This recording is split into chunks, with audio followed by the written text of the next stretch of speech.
Walak election gana jangai. Hanya hamakrawat kecem pekret mereka election MLA House Dam Arja Arpulai kelas sang bersusit bah.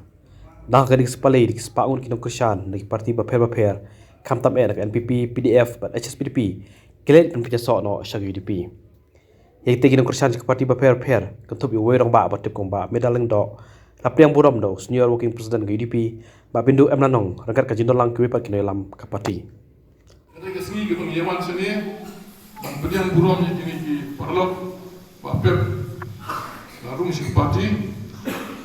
tim ngaptip mano menyele jele baper menyele mano menyele katakan di gerai yang pila saya ini punya ajimut pindol nak jongka circle sini pindol nak jongka district sini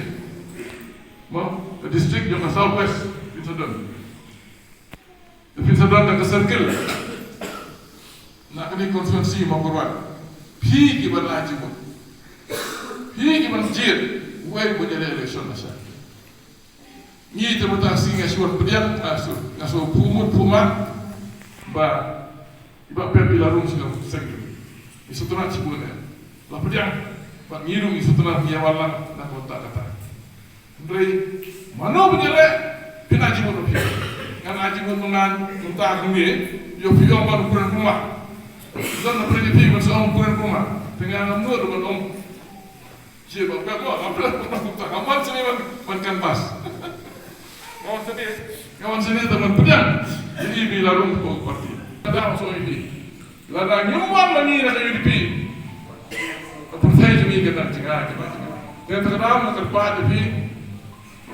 subha menyapu jimut yang kedua jemi betul sini ya don dekat hajan ada juga kenuan baru ibu don betul sini kinya pur seneng Banuan rano ya kasorka jongi kasih ya kasorka jong tak bangi jet segini ithan gini ya kaseng jong lain ya kaseng jong ni trailer mau HSPDP ni lah keren ni HSPDP bun senang nah tu kapol penanggan bahupin toginya pentelino terai kalapoi ajar kakun nam tu mentaro kuntai ia terai rekat kata ke arti kata ke regional democratic alliance isu tu jimut buat ke HSPDP dan terai ia persiap hingga dalam kebalak to pendong nak kawai sanjur nak kawai dan terai nadu kepuar bahu pingru imsimlah te mentaro masrai tangye hi te longa ka balong lele parenik ilong mabili jupi niya train rekat hi buat takkan huon RTA Regional Democratic Alliance hendai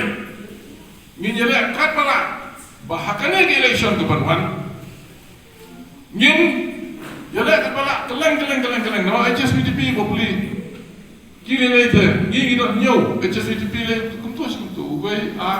dabone la kunta kita tengah tentang barang ni, gua somlin. Nah, soyo. Lain tak kami ada tu.